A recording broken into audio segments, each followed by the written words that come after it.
한번 따라해 주시기를 바랍니다. 꿈꾸며 잠들며 꿈꾸며 깨어나고 꿈꾸며 살겠습니다. 할렐루야. 꿈꾸는 우리 모든 성도님들 되시기를 바랍니다.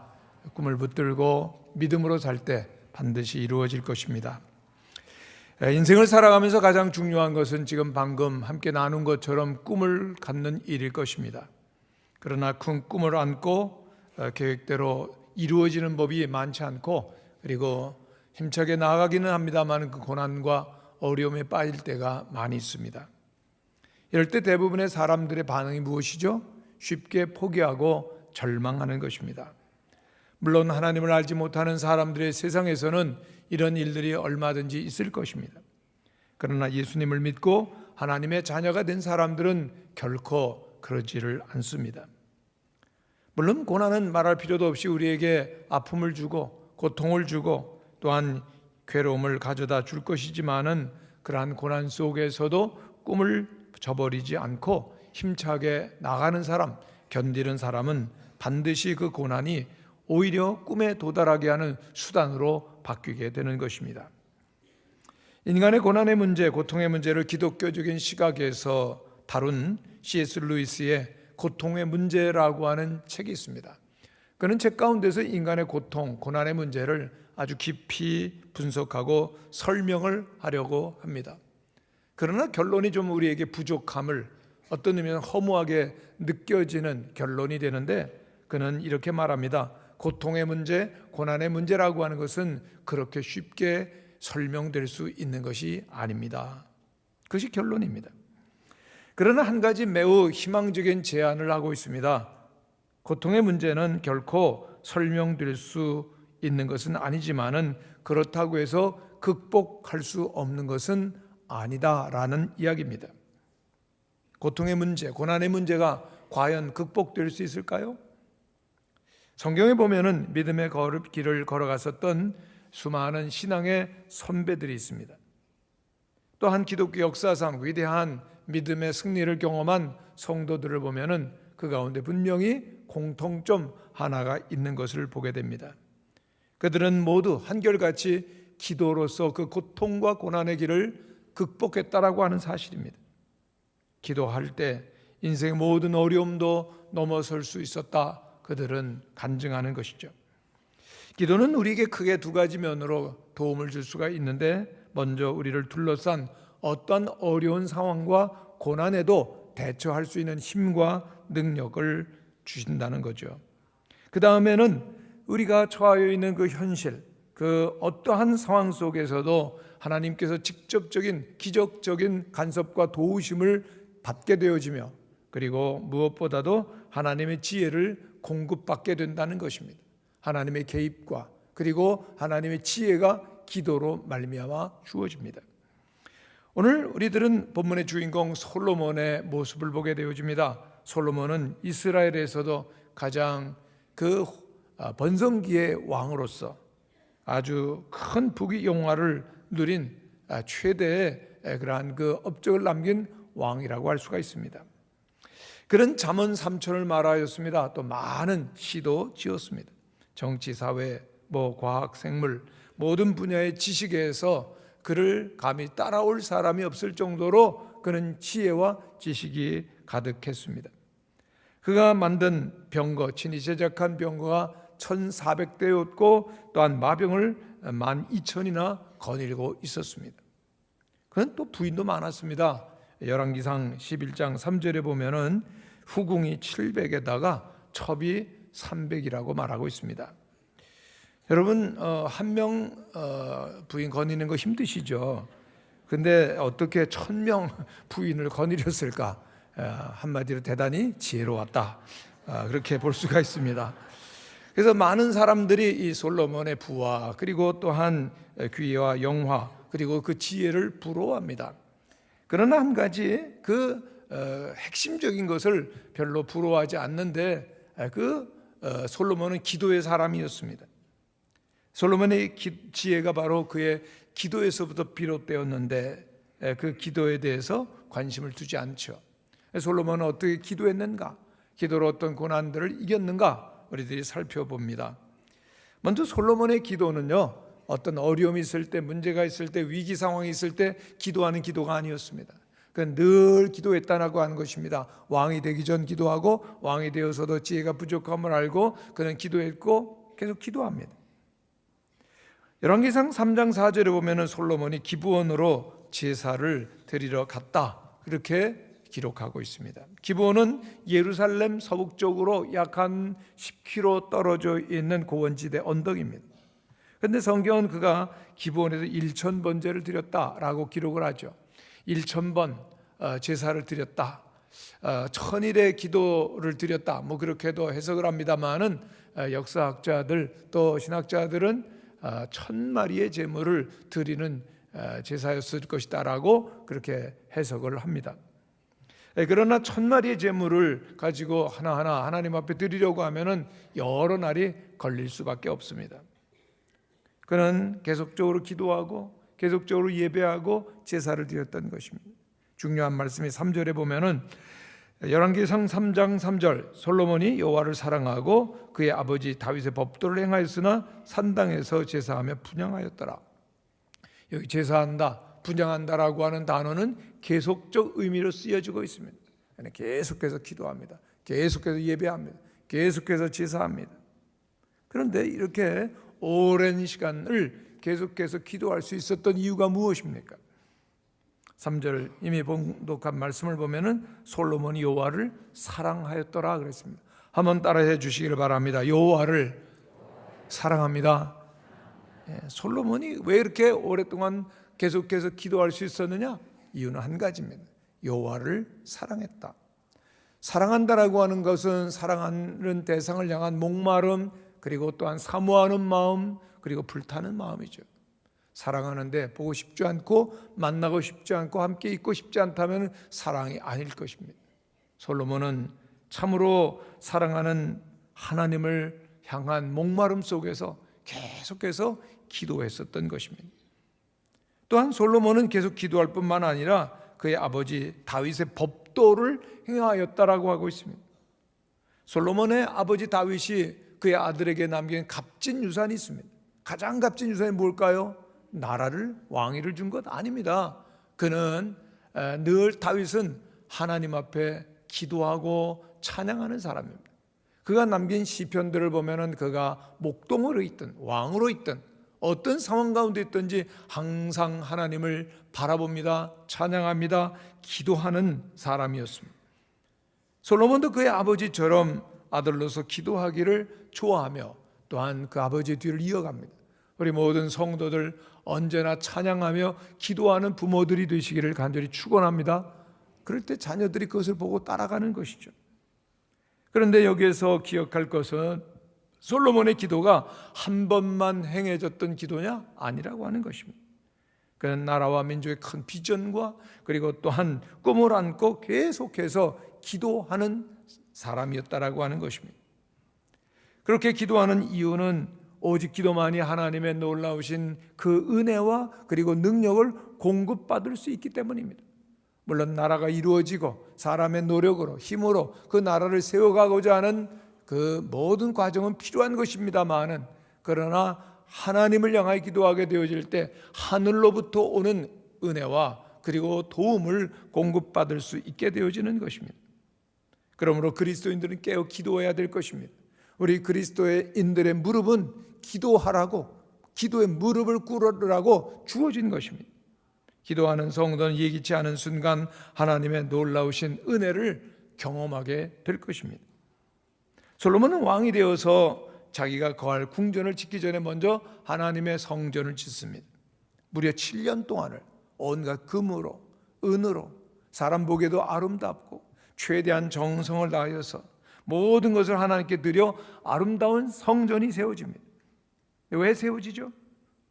하나님의 영광을 위하여서, 하나님의 함께 하심을 사모하면서죠. 열왕기상 7장 51절은 말합니다. 솔로몬 왕이 여호와의 성전을 위하여 만드는 이 모든 일을 마친지라 여호와를 위한 것이었죠.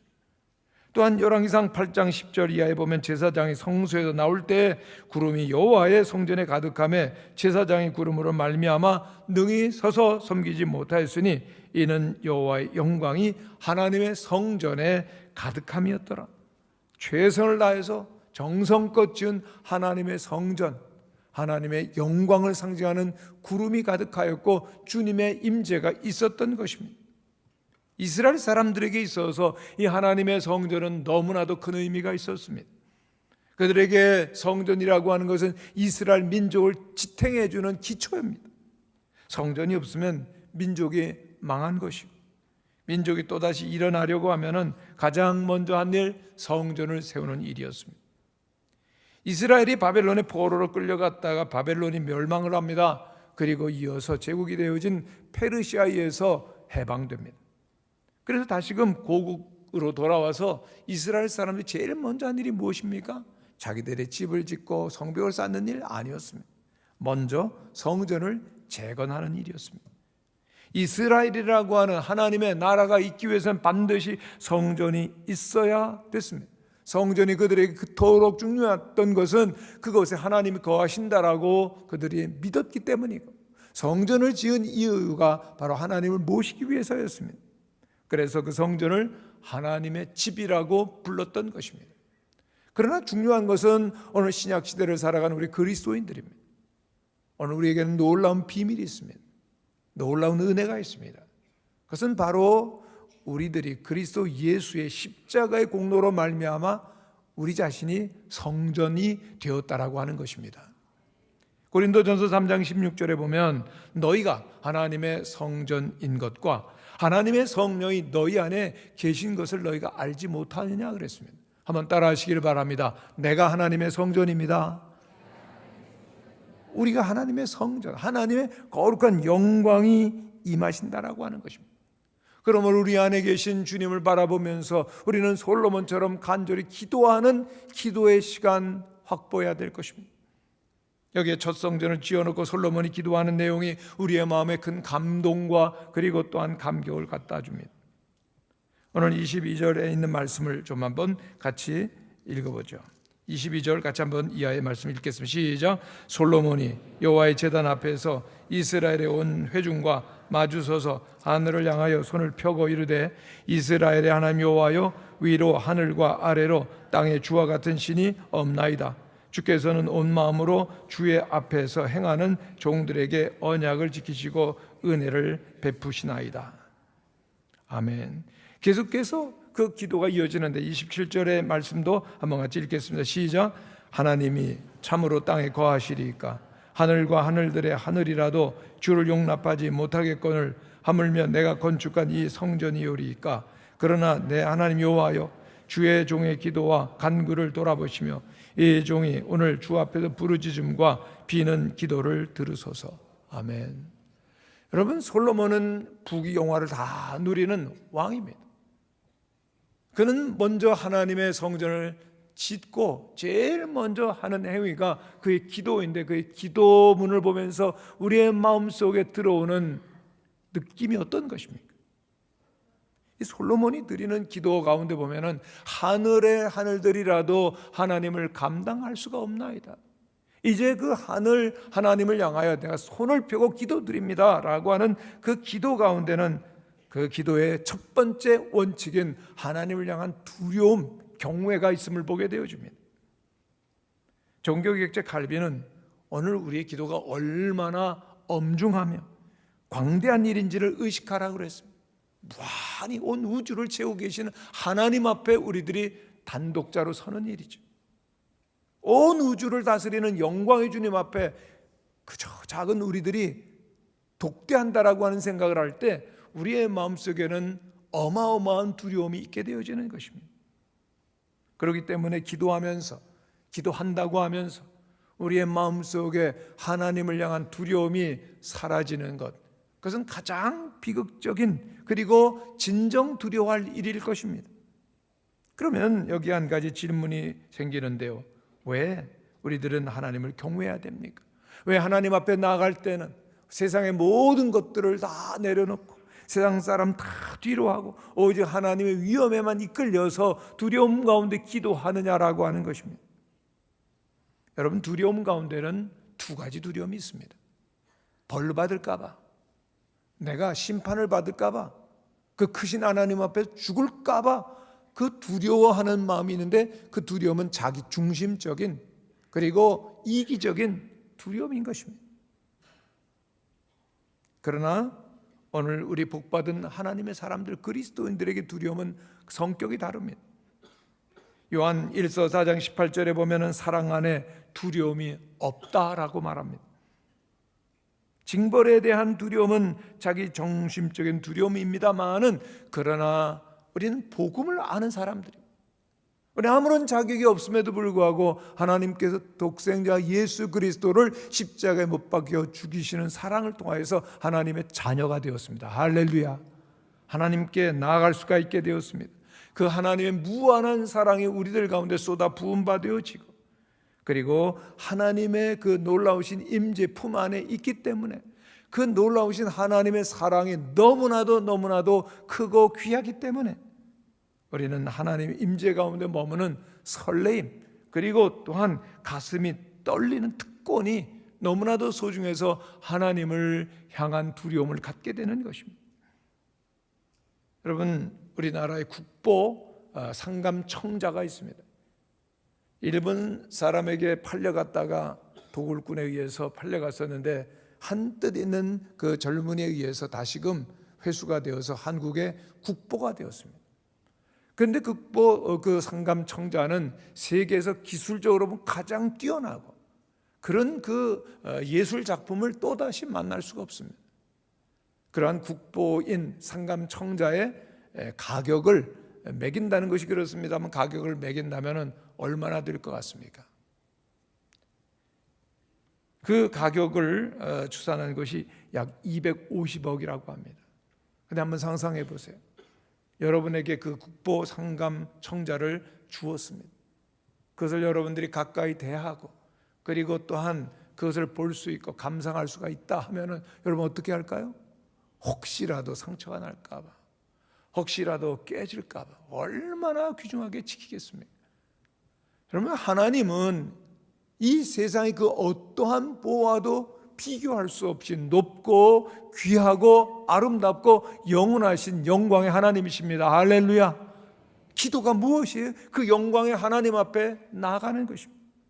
그러기에 그 하나님께서는, 그렇게 고귀하신 하나님께 우리에게 모든 것을 쏟아 부어주셨기 때문에 혹시라도 하나님의 그 마음을, 그 하나님의 사랑을 슬프게 하거나 상처 드릴까 봐 떨리는 마음으로 주님 앞에 서는 것입니다. 그 놀라우신 하나님의 보살핌을 받고 주님의 임재 안에 거하게 되었다라고 하는 사실에 가슴이 벅차올라서 두려워하며 기도하는 것입니다. 그런데 그 기도의 내용은 무엇입니까? 그 놀라우신 하나님 앞에 인간이 얼마나 연약한지를 고백하면서 기도하는 부족함의 의식입니다. 29절 30절 말씀을 우리 한번 같이 읽어보겠습니다. 시작. 주께서 전에 말씀하시기를 내 이름이 거기 있으리라 하신 곳 이 성전을 향하여 주의 눈이 주야로 보시오며 종이 이곳을 향하여 비는 기도를 들으시옵소서. 종과 주의 백성 이스라엘이 이곳을 향하여 종이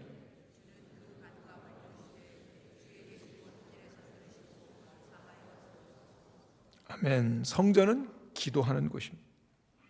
그리고 또한 이 거룩한 성전에 들어올 수 없는 사람들이 있었죠. 이방인들입니다. 그들도 하나님을 향하여 기도할 때 하나님, 저들의 기도를 들어달라는 기도가 이어지는데 41절 이하입니다. 같이 한번 읽어보겠습니다. 시작. 또 주의 백성 이스라엘에 속하지 아니한 자 곧 주의 이름을 위하여 먼 지방에서 온 이방인이라도 저희가 주의 크신 이름과 주의 능한 손과 주의 펴신 팔의 소문을 듣고 와서 이 전을 향하여 기도하거든 주는 들으시고 이방인이 주께 부르짖는 대로 이루사 땅의 만민이 주의 이름을 알고 주의 백성 이스라엘처럼 경외하게 하시오며. 아멘. 할렐루야. 성도 여러분, 이방인은 하나님의 성전에 들어갈 수 없는 차별받는 사람들이었습니다. 영적으로 오늘 우리들도 이방인입니다. 유대인 그 이스라엘과는 구분되는 우리 사람들, 하나님 복음을 멀리 떨어져 있었던 우리들이었지만은 그 솔로몬에 드렸던 기도는 응답을 받아서 우리들도 하나님의 자녀가 되었고 하나님 앞에 나가서 기도하게 된 것입니다. 어디에 있든지 하나님의 성전을 향하여 기도하면 하나님 그들의 기도를 들어 주시옵소서. 그 놀라운 응답이, 그 솔로몬 한 나라의 왕이 드렸던 기도가 계속해서 우리에게까지 이루어져 가고 있는 것입니다. 그것이 어디에서 드려져야 될까요? 성전에서입니다. 성전, 하나님이 계시는 그 성전에는 그러므로 기도가 있어야 되는 것입니다. 하나님을 향한 찬양과 기도와 간구가 없다? 그것은 아무리 화려하게 지었다 할지라도 텅 빈 공간일 것입니다. 살아있는 말씀과 예배가 없는 것, 그것은 진정한 성전의 의미, 공간의 의미 없는 것입니다. 여러분, 우리 심령도 마찬가지입니다. 우리 심령이 하나님의 성전이라고 했습니다. 믿습니까? 하나님 우리 안에 계십니다. 믿습니까? 그런데 하나님을 향한 기도가, 그리고 또한 찬양이, 예배가 메말랐다? 우리의 심령 텅 빈 것입니다. 무의미한 것입니다. 기도할 때 하나님은 얼마나 우리의 기도를 들으시기를 원하십니까? 다니엘은 적국의 포로로 끌려가 있을 때 예루살렘으로 난 창문을 하루에도 3번씩 열고 간절히 기도합니다. 매일 3번씩 기도했을 때 하나님께서는 그 기도를 들으셨고 그의 모든 일을 돌아보셔서 그 적국에서 최고의 자리로 올라가게 하셨고, 그리고 수많은 위협 가운데서도 안전하게 보호를 받은 것입니다. 하나님의 성전 앞에서 할 일, 기도인 것입니다. 계속되어지는 기도 가운데 솔로몬은 진절한 그 절실한 마음을 가지고 모든 나라와 민족을 위해 기도하는데, 하나님, 혹시 우리들이 하나님 앞에 죄를 범할 수도 있습니다. 넘어질 수도 있습니다. 그래서 적국과 싸워서 패하게 되었을 때 이 성전에 와서 기도하면 하나님 그 귀를 기울이시사 눈을 이곳으로 향하시사 우리를 용서하시고 기도에 응답하여 주옵소서. 하나님, 우리들이 하나님 앞에 범죄하여서 우리들의 농산물에 더 이상 작물이 없고 기근과 그리고 또한 굶주림이 있을 때 이전에 와서 기도하면 하나님 응답하여 주시옵소서. 간절한 마음으로 하나님 앞에 기도하는 것입니다. 그리고 모든 백성들에게 하나님만을 경외하며 하려고 선포합니다. 세상 만민에게 오직 여호와께서만 하나님이신 줄을 알게 하라. 하나님의 법도와 계명을 지키라고 명령하며, 그리고 온 백성들이 제물을 드려 하나님 앞에 예배했을 때 9장 3절에 보면은 신속한 하나님의 응답이 들려옵니다. 내가 내 기도를 들었느니라. 아멘. 내 왕위를 견고하게 하리라. 아멘. 하나님의 응답은 신속합니다. 그러므로 성전을 향하여 성전 안에서 드리는 기도를 하나님은 중요하게, 소중하게 보시며 들으시며 응답하신다는 것을 기억하셔야 될 것입니다. 중요한 것은 늘 기도드리는 것입니다. 하나님 앞에 진실한 기도, 또 잘못되고 우리들이 실수할 때 하나님 앞에 나와서 깨어 기도하는 기도가 있어야 될 것입니다. 국내 죽 프랜차이즈 업체 가운데서 부동의 1위를 지키고 있는 업체가 있는데 본죽입니다. 이 본죽의 회장님은 오직 믿음으로 이 모든 일을 하고자 힘쓰는 분이신데 이런 고백을 하셨습니다. 우리의 기업은 하나님의 작품입니다. 모든 메뉴는 하나님 주신 선물입니다. 그러면서 그 찾아온 기자 앞에 이런 간증을 합니다. 처음에는 하루에 10그릇도 못 팔던 서울대 그 인근에서 2층 조그마한 그 건물에서 시작할 때 너무나도 미약한 처음이었지만은 지금은 국내 1,500개 가맹점에서 하루 10만 그릇의 죽과 비빔밥 등을 팔고 있다는 겁니다. 놀라운 성공의 비결 뭐죠? 기자가 묻습니다. 하나님이십니다. 오직 하나님이십니다. 기자가 이해가 안 되는 거예요. 오직 하나님이 성공의 비결이라고 구체적으로 말씀해 주세요. 그러자 사업의 비결을 이렇게 말합니다. 매일 새벽 기도로 하루를 시작하죠. 점심때는 본점 4층 오피스텔 방 하나를 기도로 사용합니다. 그래서 12시에서 2시까지 기도의 시간, 성경 보며 하나님이 주시는 지혜를 받고서 사업을 합니다. 회장님은 그 기도실을 워룸이라고, 전쟁을 치르는 방이라고 그렇게 불렀다고 합니다. 왜 그렇죠? 그랬더니 사업이 전쟁이잖아요 그랬습니다. 여러분, 그 말을 들으면서 정말 우리 여러 성도님들이 떠올랐습니다. 사업하시고 그리고 또한 직장 생활하시고 세상에 살아가는 것 자체가 전쟁이죠. 근데 이 회장님은 음식 장사는요, 특별히 매일매일 살얼음판 걷는 것 같습니다. 여러분, 음식은 우리의 인생의 가장 기본이죠.